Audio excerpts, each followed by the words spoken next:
Arestado ang 74 na individual na sangkot umano sa pamamahala at pagpapatakbo ng iligal na online raffle sa bayan ng San Vicente, Tarlac.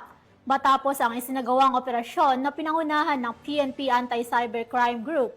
Nagbabalita dyan si Patrolwoman Mary Grace Artizuela.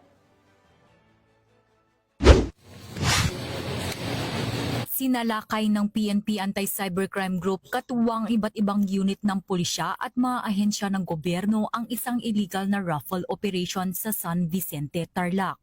Huli sa akto ang 74 na individual, kabilang ang financier at operator, distributor, administrative staff at ahente na namamahala sa nasabing pasugalan na walang kaukulang permit at dokumento. Batay sa isinagawang cyber patrolling ng mga otoridad, natukoy na ang raffle draw ay isinasagawa sa pamamagitan ng live streaming upang magmukhang lehitimo sa mata ng publiko.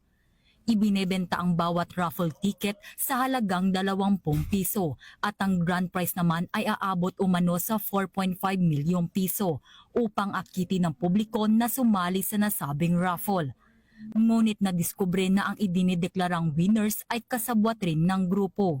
Nung kami ay nagsagawa ng verification sa local government units, sa SEC, sa BIR, PAGCOR, DTI, wala po lahat silang any documents that could prove na legit yung ginagawa nila. Sinampahan na ang mga naaresto sa reklamong paglabag sa illegal gambling na may kaugnayan sa Cybercrime Prevention Act.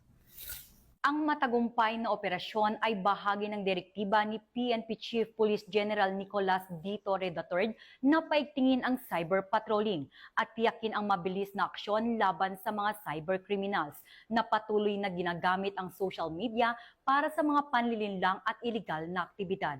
Mula dito sa Campo Crame, ako ang inyong PNN correspondent, Patrolwoman Mary Grace Artizuela, nagbabalita para sa Police News Network, alagad ng batas, tagataguyod ng balitang pulis.